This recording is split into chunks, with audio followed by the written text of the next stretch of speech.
Alright YouTube, just want to shoot a quick video, kind of give a little details from my experience, what's all involved in swapping a Gen 1 over to a Gen 2. We'll start back here at the rear. First thing is the subframe. Subframe is different on a Gen 2 than it is on the Gen 1. You're going to need that for the tail. One of the differences are that on the Gen 2 tail, there is no mount for the rectifier for your charging system. There's no mount for it, whereas on the Gen 2, the rectifier is actually mounted underneath the swing arm right next to the shock mount at the bottom. Okay, on the Gen 1 you will have a mounting place kind of like here in this area, all up in here, so as of right now, as you can see, I got my rectifier just kind of laying in the tail right now. I haven't mounted it down just yet. This is a Gen 1 tail right here.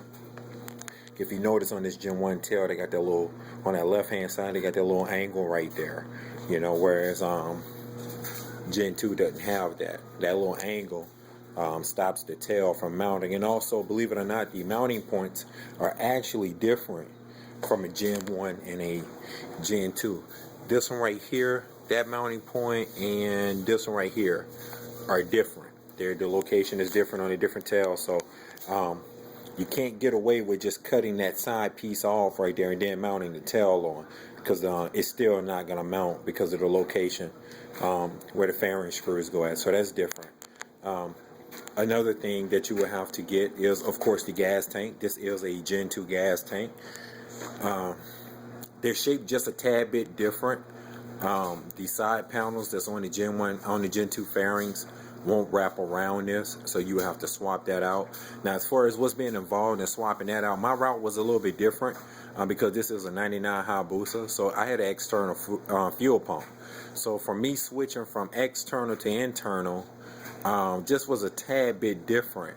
On my fuel rail, I had a little nipple, like a little short hose that come off my fuel rail, and then went to my external fuel pump. And instead of me changing the whole fuel rail, basically what I did was I just kind of cut that little hose off and ran from that fuel rail to the fuel pump. Now also on here, mine had a return line as well. And for everything that I read, I don't need a return line. And also the fuel pressure is internally regulated, so I didn't have to worry about any of that.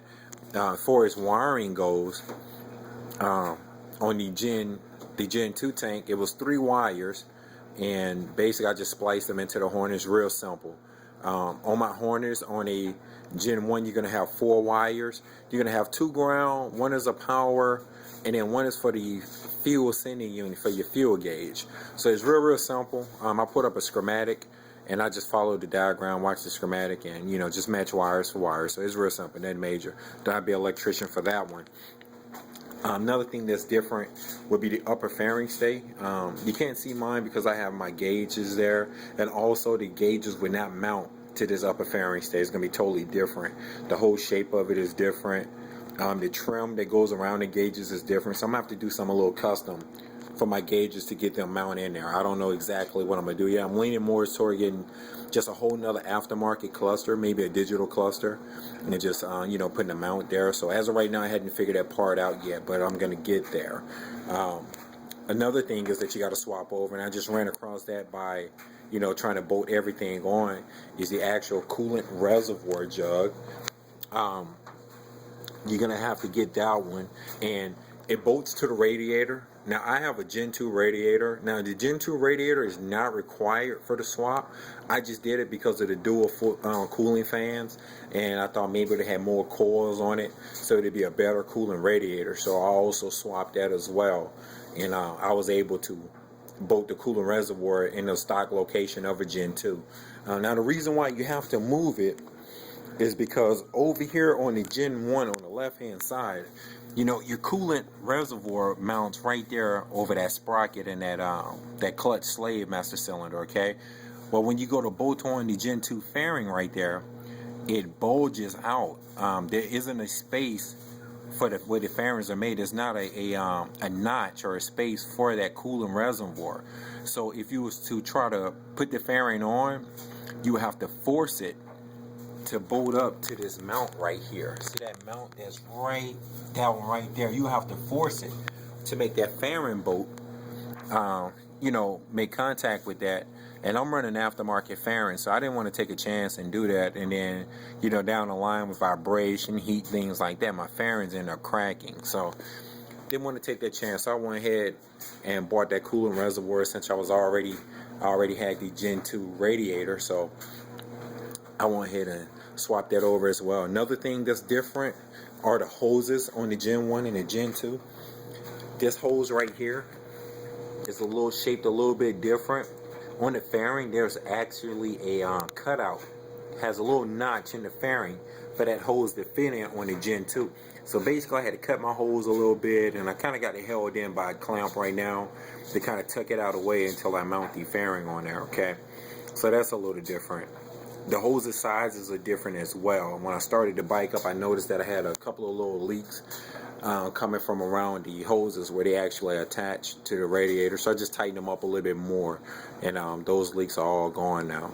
So as you can see, I don't have the Gen 1 forks on here. At first I was going to do them. I actually broke them all down, had them powder coated and everything, and I was just going to keep the Gen 1 forks and calibers. But whenever they went in powder coating, there's some brass like bushings inside the upper fork tubes, and I think the heat made them expand. So when I went to put them back together, they didn't want to go back together. They didn't want to slide. So what I did was I went ahead and did an upgrade. These are actually the 07, 08 Gixxter 1000 forks that I have on here. On the 07, 08 forks, to make them work inside the Hayabusa triple trees, you have to bore open the bottom clamp, the lower triple clamp, by 1 millimeter. So on a Gen 1 Busa, actually Gen 1 and Gen 2, the stock bore on the triple clamp is actually 55 millimeters. So on the 07, 08 Gixxter 1000, the bore is actually 56 millimeters. So I had to get that clamp bored open by a local machine shop here. It ran me about 75 bucks. You know, they slid right in. So that was an upgrade. Now, how big of an upgrade is it? I don't know. I did it basically for the radio mount calibers. So now I get to run the radio mount calibers, which is a good thing. As far as spring rate, I don't know. I think the 07, 08 Gixxter forks, Gixxter 1000 have a higher spring rate than the Gen 1 Busa, not Gen 2, but the Gen 1. So for me, it's an upgrade. So yeah, I went ahead and did that. Another thing I did was also I swapped the ECU over and everything on this bike. Once again, this is a 99 Hayabusa, so it was running on an 8-bit processing. And originally I was swapping over to a 32. So whenever I ordered my ECU, wiring harness, and rotor, everything was supposed to have been 32-bit, okay? So once I got and I put everything on and I went to fire the bike up, bike didn't want to start, had no clue what was going on with it. So did a little research, went back, started doing some reading on Hayabusa.org, which is a great forum. Also Suzuki Hayabusa.org is a great forum as well. I found out that my ECU is actually a 16-bit. This is coming from the 2001 Hayabusa. You see, we can get it to focus there, and you can get that part number right there. That 24FDO. That is not the part number that you want. If I'm not mistaken, it's going to be 24FKO or maybe 24KDO.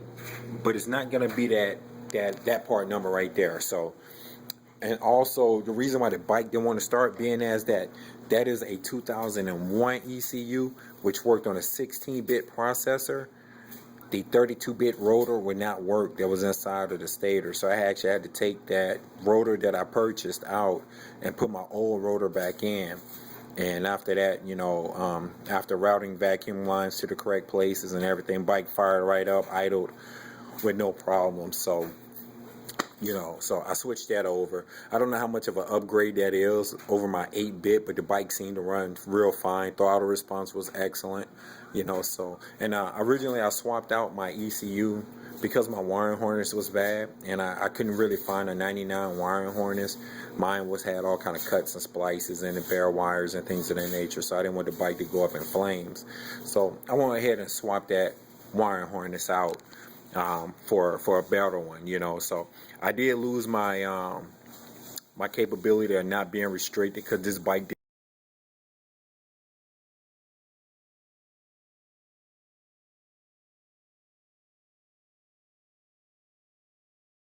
170 in my opinion is pretty fast. So I got to do at least 208, which is cool. So now I have a speed limiter, which is fine. Also, I have another speed limiter, as you can see. Got that big 360 monster back there. Yep, 360. So that's pretty much it, guys. Just want to shoot a real quick clip, let you know what's all involved in swapping over. Oh, and also, whenever I swapped over that ECU and that wiring harness, I had to swap over my bar harnesses as well, my switch controls.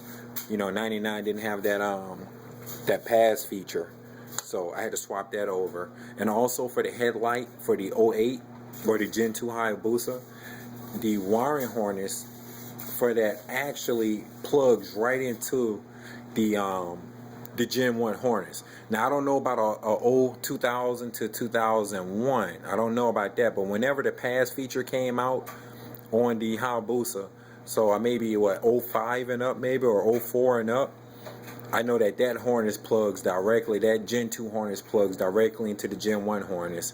Headlights work fine, turn signals work fine, even the hazard feature, because you know I got the hazard feature, hazard lights work, everything works. So you know, like I said, once again, that was a big upgrade for me as well, having that pass feature. So that's pretty much all involved in. You know, any questions or concerns, guys, just shoot me some comments or inbox me on YouTube. I'm more than happy to answer any and all questions you may have.